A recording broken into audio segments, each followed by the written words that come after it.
What's the most favorite thing you had to give up because you grew too old for it? Akorla said. Trick-or-treating. Last time I went I was 15. I did dress up, but still the looks on people's faces when they opened the door told me it was time to stop. Pretty Oddball said.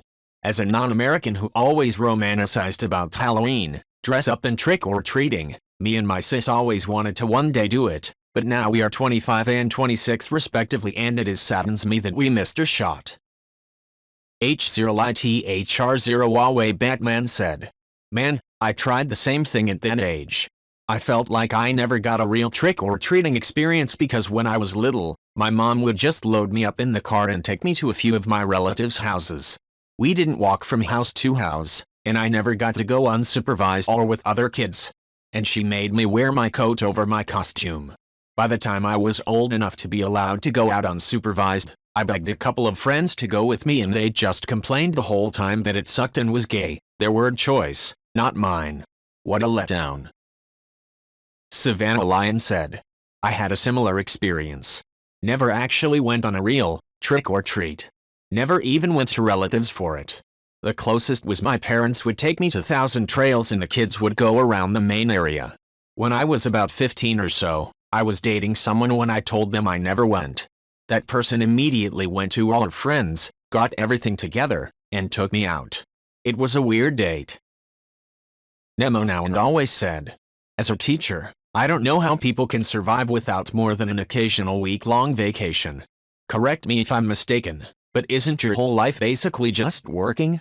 I realize most people have about 2 days off a week, but if they're anything like me, they spend a lot of the time doing chores, going grocery shopping, etc.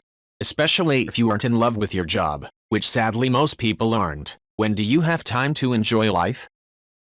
Savannah Lion said. The thing I miss most is that astronomically small window of time between when you start working and when you start taking on bills. That one very short summer where I experienced a level of monetary freedom I never experienced before and have not since. That perfect age of watching almost any movie in the theater, to be able to afford candy, popcorn and soda without having to share. To buy video games or sports cards. To buy fast food whenever I wanted. If I found the right job, or the right friends, I got free tickets, food or passes. Maybe even an occasional beer if I timed it just right. All in exchange for a mere 20 hours a week part-time job washing dishes. Balume Matine said. I remember being 15 years old during summer vacation knowing that I was expected to get a job the following summer, and feeling melancholy about it. On one hand, I'm glad I'm much more independent now than I was that summer, but on the other hand, I miss just having all the time to let my mind wander aimlessly without my thoughts being interrupted by prior obligations. Mediasto Social said. Polly Pockets. I had a massive collection. When I was 12, Mom said I was too old for dolls and made me give them to my niece. I didn't want to, but thought I'd get them back for my own kids one day.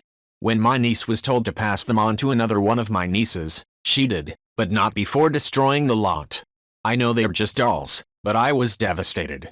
Now I have a daughter who would have loved them. Several Tomatio 252 said. Tell me about it.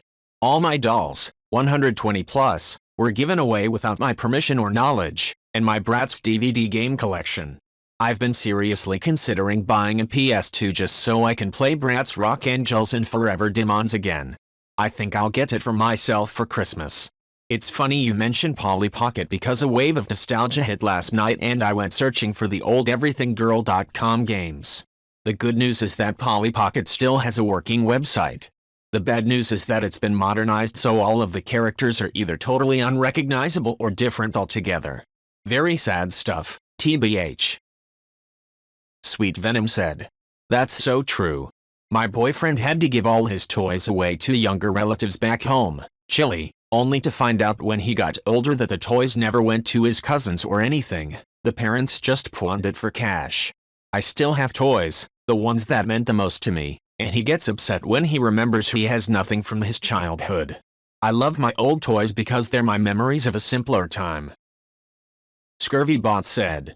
A cardboard box I'd sit in and had drawn, in my mind, the controls of a rocket ship inside it. I'd sneak food from the kitchen to eat because I was sure I'd get hungry on my journey and being so far away. It wasn't an option to shout down to Mom for food. Period. I used to sit in it and my imagination did the rest. Oh, if you could only see the places I've been, the journeys I've taken and the adventures I've had. 50 plus years old now and I still remember back to those places I've been and seen. Denting Planet 36 said, when I was young, I lived across from a small woods and it had a rotted, fallen over, hollowed out tree trunk in the shape of a boat. It was my ship, sometimes regular boat, sometimes spaceship. It took me everywhere. Also, the back of the couch was my horse on adventurous journeys, and the sprawling blanket forts were wonders foreign cities and places. Being a girl, my family thought I was weird. I didn't care. Soon to be 47 and I still have a very vivid inner world. The child still within me will only die when I do. We're only here for a short time. I'm going to enjoy it as much as I can. Edit. Typo. Scurvybot said, I still find myself doing it until this day. My profession is heavily reliant on modern tech and I've kept up with it, be it on a level that allows me to do my job.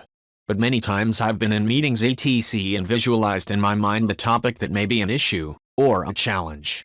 Sometimes, I can bring a different angle where others haven't looked. Technology and its advances now, those were the things my cardboard box could only implement with crayons, sweaty stolen sandwiches from Mom's fridge and an imagination with no limits. I admire every day the men and women I work with who are decades younger than myself but miles ahead in how tech has changed our field of expertise. I'd love to have the courage someday, closer to retirement LOL, to ask them what was their version of my cardboard box. TrollKing66 said, video games, I have less time each year. The games require more knowledge and input than they ever did. And a lot of games have so much bullshit attached that logging in and playing for 30 minutes you might have is a waste of time. I still play some, but it's getting less. But to be fair, I am 50 this year, so maybe I am winning still. AgroChain 920 said, IDK about requiring more knowledge. A lot of the older gamers always complain that games nowadays are easy and that they give too many clues as to where to go, whilst old games you were just thrown into the game without any advice on how to use controllers, where to go, just play and figure it out yourself. But I guess if you're comparing to arcade games then maybe that's true. Chaotic Gonzo said, a good example is comparing COD to Counter-Strike or any other more modern shooter. There is so much action and overwhelming stuff on screen that needs explaining within the game and so many iterations and variants that it's a lot. Fast-paced and the game is almost too fast for this twitchy game response. It's almost like the game expects you to be on Adderall to be able to keep up with the input needed as well as the time to learn a lot. Compare this to GoldenEye, Halo 1 or 2 or CS, which by comparison are slow and dated for today's standards of a video game.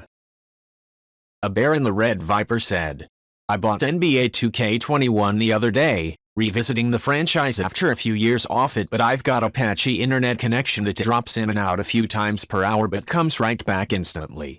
I was about 20 minutes into playing my career when it dropped out and took me back to main menu saying this mode needs an internet connection. Single player career does not need a goddamn internet connection. Rage quit that shit hard. Deleted the install and the game now sits in the back of the cupboard. I want to be able to turn it on, play for an hour or two and then save and quit. When did this shit become normal for gaming? I can play Tom Clancy's Wildlands, and I just get to little notey in the top corner saying lost connection to server. Why can't all games just do that? FFS. Edit. I'm 37 with my first kid on the way. I need simple. Katrinix said, see, I love that aspect and I'm always playing with him even if I get stares. Where it kills me is how social he is and how much social anxiety I have. He is so bubbly but doesn't have a full vocabulary yet. He will literally just run up on kids and then just stand there grinning and waving cause he doesn't know what else to do yet.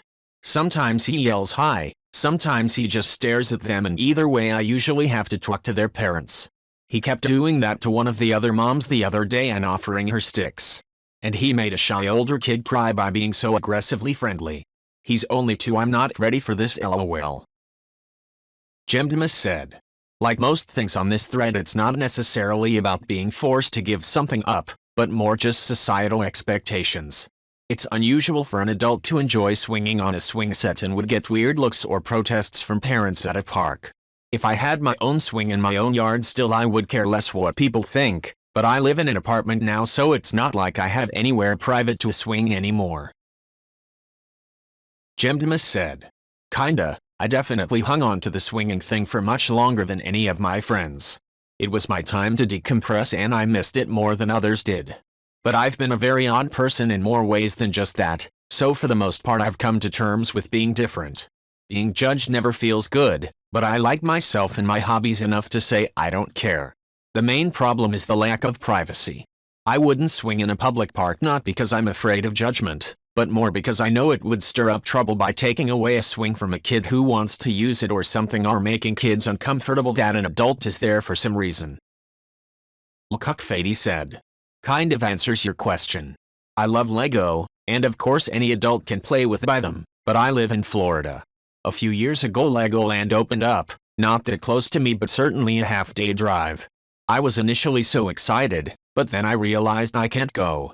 I know me, and I don't trust me, and I know full that once the gates started to close I would be so engrossed in the Legos playing and I would scoff at any notion I had to leave. Then I'd be on the news as a 30-something old man was arrested for refusing to leave Legoland and was dragged out kicking and screaming. Jismasputa said. Easily it's eating anything at any time and not have to worry about it physically. Also, gaming. It's not because of the lack of time or lack of interest, but it's because of vertigo. I'm not sure why it's happened or exactly when, but at some point in my early 30s, I started getting vertigo while gaming. I got vertigo from playing anything from Tekken to COD. So I put down the sticks. I do miss it sometimes, but if a Brian Fury wall combo makes me want to puke, then it's best for me to call it a day. Sunlit Karen said. I didn't realize it at the time, but I really thrived during high school and college when I was constantly pushing myself with fun and challenging classes, learning new things every day that I might not have otherwise been interested in. Now I'm out in the adult world and with my full-time job, my freelancing work on the side, the grocery shopping and the cooking and the cleaning and whatever else I have to do, there's just no time to learn for the sake of learning. If I ever come across the time, it's best spent taking an online class that will keep my skills for my freelance work sharp and up to date with changing technology. I feel like my brain has suffered for it too, because most days I feel incredibly dumb, despite being at the top of my class in college. Cactus Fucker said. Competing in horse shows on ponies. Most competitions only allow 18, as of such and such date, and under to ride a pony in most classes. Now, there are 3 classes of ponies, small, medium and large. My pony was 13.2 hh, hands high, 4 inches per hand, measured to the withers, making him a medium pony. That meant you had to be 15 years old or under. The difference was 3 inches in jump max height. He was a pretty talented pony, so would register for shows as 13.3 hh, 1 inch taller, at the withers, making him a large pony, after I turned 16, technically giving us a disadvantage. I can ride concur on ponies in training, in competitions, which means I do all the show stuff, pay for everything, and enter the class with my number turned inside out, showing I'm not competing for money or ribbons, just showing off the pony for potential buyers and such. I pretty much quit competing in 2014, just ride for fun now. Mostly horses now, but I love ponies that are little shitheads that like to go fast and jump, too. I've never outgrown ponies. I look perfectly sized on a pony on the small size of large, and tiny on the horse I usually ride, a 16.2 hh thoroughbred that is a gentleman that really likes to go fast and jump big. Beaglinum said. I used to love sleeping in my closet as a kid. Nestled in there under a bunch of hanging clothes, in a pile of pillows, blankets, and stuffed animals was the most comfy, secure, cave-like feeling ever. So dark too. Those were the days.